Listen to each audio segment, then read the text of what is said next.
Faz uma conta comigo.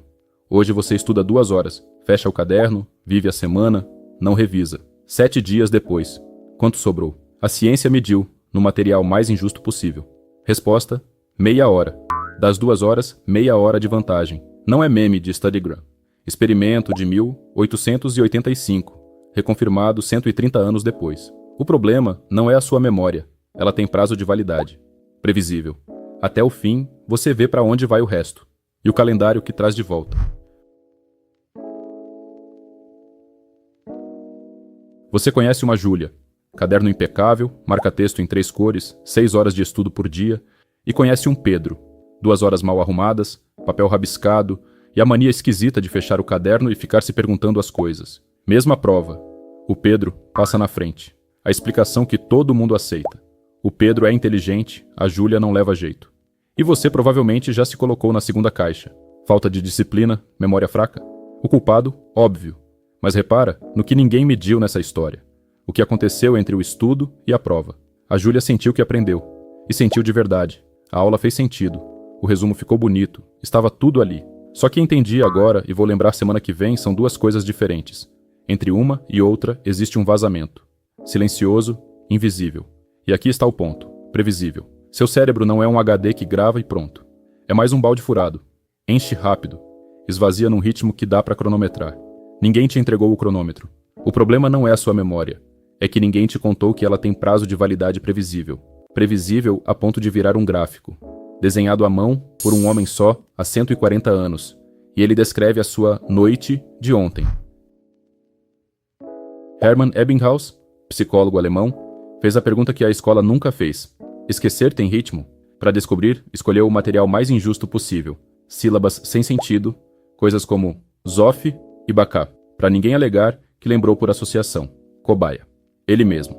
Amostra. 1. Durante meses. A ciência lhe agradece, a vida social dele, nem tanto. E ele não media quanto você lembra.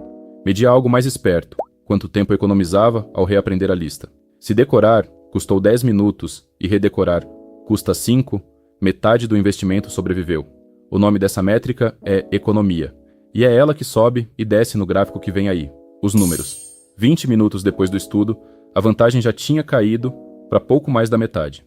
1 hora depois, palavras do próprio Ebbinghaus, metade do trabalho original precisava ser refeito. Um dia depois, sobrava cerca de 1/3. Pela métrica de economia, com material sem sentido. 2 de cada 3 itens somem em 1 dia. E 6 dias depois, praticamente a sua semana, sobrava 1/4. 1/4 de 2 horas. Meia hora. O número do título não é força de expressão. É um ponto do gráfico. Só que tem um porém do tamanho de um século. Isso foi um homem, decorando sílabas inúteis, em 1885. 2015. Murray e Droz refazem o experimento do zero e publicam a replicação. Mesmo tipo de sílaba, mesma métrica de economia, 130 anos de ciência entre um teste e outro. Se a curva fosse folclore de livro antigo, era aqui que ela caía. Ela não caiu. Um dia depois, 27% de economia. Ebbinghaus tinha medido cerca de 1/3. 6 dias, 1/5, contra o 1/4 do experimento original. A conclusão dos autores. A replicação foi bem sucedida, e a curva resultante é muito similar à de 1885. Nos pontos-chave, poucos pontos percentuais separam os 2 séculos. O reteste ficou até um pouco mais cruel. Das suas 2 horas, sobram uns 25 minutos, mas eu esqueço mais rápido que todo mundo. Provavelmente não. Esses números são o teto do esquecimento. Sílabas fabricadas para não grudar em nada. Matéria com significado. Organizada, conectada com o que você já sabe, despenca bem mais devagar. A curva varia com o material. A sua curva real é mais rasa que a do gráfico. O mecanismo é o mesmo. Não é impressão sua. E não é culpa sua. E esquecer nem é a pior parte. A pior parte é o que você faz para compensar. Diante do vazamento, seu instinto grita a solução óbvia. Ler de novo. Reler o capítulo, repassar o grifo, rever a aula. E funciona. Na sensação. Na segunda passada, o texto desliza. Tudo soa familiar. Você se sente em casa. O cérebro carimba. Aprendido. Robert e Elizabeth Bjork, o casal de pesquisadores que passou décadas estudando esse carimbo, mostraram que ele mente. A paráfrase é esta. A memória tem 2 forças. Uma é o quanto ela está de fato consolidada. A força de armazenamento. A outra é o quanto ela vem fácil agora, a força de evocação. Reler infla a segunda e quase não constrói a primeira. A fluência que você sente é familiaridade de curto prazo fantasiada de conhecimento. Eles até cunharam o nome do antídoto. Dificuldades desejáveis, condições que tornam o estudo mais difícil agora e a memória mais duradoura depois. Traduzindo para o caso do capítulo 1, a Júlia nunca foi menos capaz.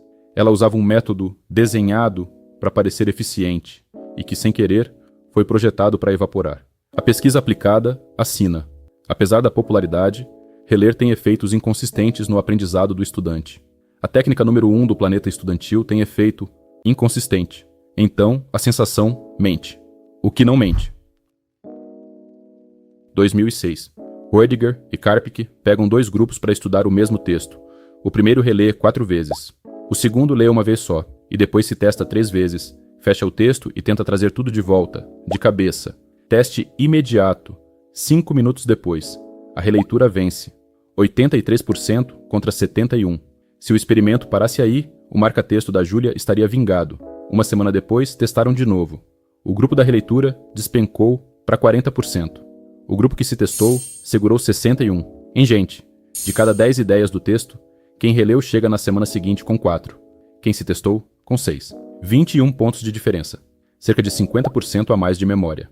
Mesmo texto, mesmo relógio. Agora presta atenção na armadilha, porque ela explica anos da sua vida.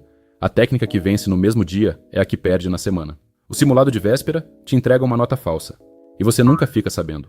Você confiou na nota falsa e culpou o próprio cérebro pelo resultado. Nas palavras dos autores, fazer um teste de memória não só avalia o que você sabe, também melhora a retenção lá na frente. Isso tem nome, efeito do teste. Testar vence. Mas testar quando? Tudo na véspera ou um pouco por dia? 2006 foi um ano bom para a memória. No mesmo ano, Cepeda, Pachler e colegas publicam a maior lupa já apontada para essa pergunta. Uma meta-análise com 839 comparações, vindas de 317 experimentos. Se você lesse uma comparação por dia, levaria mais de 2 anos. O veredito: com o mesmo tempo total de estudo, quem espaça as sessões retém mais a longo prazo do que quem concentra tudo de uma vez. Repete comigo, porque é a tese do capítulo. Mesmo tempo, outra distribuição, mais memória. Não é estudar mais, é estudar igual, distribuído diferente. As 2 horas de domingo e as 2 horas fatiadas em 3 encontros na semana custam o mesmo, não valem o mesmo. E a meta-análise deixa uma régua de presente. Quanto mais longe está a prova, maior deve ser o intervalo entre as revisões. O calendário certo depende do prazo. Guarda essa régua. É dela que a gente monta o capítulo final. 7 anos depois, Dan Losk e equipe montam o tribunal. 10 técnicas de estudo populares julgadas pela evidência acumulada. Alta utilidade? 2. Teste de prática e prática distribuída. Exatamente as 2 que você acabou de conhecer. Na faixa de baixa utilidade. Reler, grifar, resumir, mnemônico de palavra-chave, imagem mental. O pódio inteiro da véspera de prova, reprovado em bloco. A ciência entregou as 2 peças vencedoras. Falta encaixar as 2 na sua semana. Aqui está o playbook. Ele cabe num post-it. Primeiro, a sessão termina com o caderno fechado. 5 minutos escrevendo, de cabeça, tudo que você lembra do que acabou de estudar. Vai vir menos do que você esperava. E vai incomodar. Esse desconforto tem nome científico, dificuldade desejável, e é o sinal de que você está construindo memória, não só visitando. Testa hoje com a última matéria que você estudou. Segundo, o primeiro reencontro é amanhã e não é releitura. É teste. Fecha tudo. Puxa da cabeça, só depois confere o que escapou. Por que amanhã? Porque é no primeiro dia que a curva mais morde. 2 de cada 3, lembra? No pior caso do laboratório. Terceiro, os próximos reencontros, você estica. Alguns dias depois, mais um. Perto da prova, outro. A régua da meta-análise. Prova longe, intervalos longos. E cada reencontro reergue a curva antes que o vazamento leve o resto. O custo disso tudo? 0. Se a hora extra. São as mesmas 2 horas do título. Mesmo tempo, outra distribuição, mais memória. O Pedro do capítulo 1 não tinha superpoder nenhum. Tinha sem saber um calendário. E a blindagem, dita com todas as letras, nada aqui. É promessa de milagre, nem previsão de nota. É a descrição do que os estudos mediram. 839 comparações. Um reteste de 130 anos. Um tribunal de 10 técnicas. A sua memória nunca foi o problema. O seu calendário era: recapitula a acusação. Te entregaram o marca-texto. Te ensinaram que estudar é reler. Te mandaram prestar atenção. E cobraram a prova uma semana depois. sem nunca mostrar o gráfico de 1885 que previa exatamente o que ia acontecer. Você passou anos culpando a peça errada do sistema. Você mesmo. Agora a conta é outra. As mesmas 2 horas, cortadas em 3 ou 4 encontros. Caderno fechado. Teste, não releitura. Intervalo no tamanho do prazo. O que chega na prova deixa de ser a meia hora do gráfico. Porque pela primeira vez, a curva trabalha para você. E fica a última pergunta desta história. Ela é o próximo vídeo. Esse gráfico inteiro nasceu de um único homem, cobaia e cientista no mesmo corpo, dono de uma descoberta que eu ainda não te contei. Que tipo de pessoa passa 3 anos num quarto, em Berlim, decorando sílabas que não existem, só para medir o próprio esquecimento?